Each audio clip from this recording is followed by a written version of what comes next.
بسم اللہ الرحمن الرحیم۔ السلام علیکم ورحمۃ اللہ وبرکاتہ۔ کیا حال ہے پیارے بچوں؟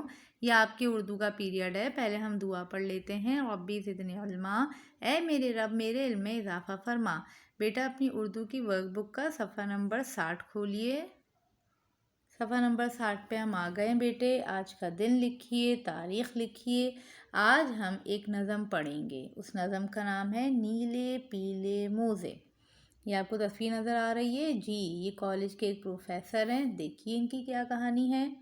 کالج میں تھے ایک پروفیسر، علم کا جن کے روب تھا سب پر، بے حد لائق بے حد قابل، علم ریاضی میں تھے کامل، لوگ سوال جو لے کر آتے حل کر دیتے چٹکی بجاتے، ذہن میں ان کے بوجھ بہت تھے، رہتے تھے کچھ کھوئے کھوئے، ایک دن آپ پہن کر آئے پاؤں میں دو رنگ کے موزے، ایک تھا نیلا ایک تھا پیلا، اس پر ایک استاد نے ٹوکا، حضرت یہ کیوں حضرت یہ کیا، ایک موزہ نیلا ایک پیلا، بولے آپ نے سچ فرمایا، مجھ کو بھی تھا اس پر اچنبھا، آج ہی میں نے گھر میں دیکھی، ایسی ہی ایک اور بھی جوڑی، اس کا بھی ایک پاؤں تھا نیلا اور ایک پیلا بالکل ایسا،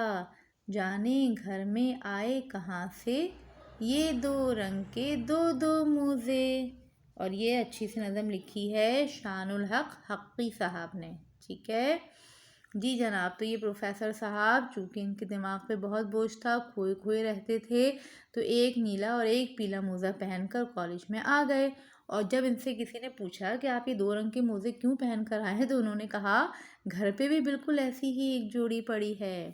اب آپ کے لیے سوال ہے، کیا آپ بتا سکتے ہیں کہ پروفیسر صاحب کے پاس دو جوڑی نیلے پیلے موزوں کی کس طرح آئی؟ اپنا کوئی بھی ایسا واقعہ بتائیے جس میں آپ سے بھی کوئی حماقت ہوئی ہو اور پھر بعد میں اس بات پر آپ کو ہنسی آئی ہو۔ حماقت یعنی کہ کوئی بیوقوفی ہوئی ہو۔ اس کے بعد سوال ہے بیٹے، چٹکی بجاتے حل کرنے کا مطلب ہے بہت جلدی حل کر لینا۔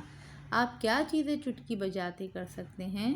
جی، ان تینوں کے جواب آپ کو اپنی کاپی میں لکھنے ہیں، اور اس نظم کو دوبارہ اچھے طریقے سے پڑھیے اور اس کی واٹس ایپ ویڈیو بنا کر ہمیں بھیجیے۔ اپنا خیال رکھیے۔ جزاک اللہ خیراً کثیرا۔ السلام علیکم ورحمۃ اللہ وبرکاتہ۔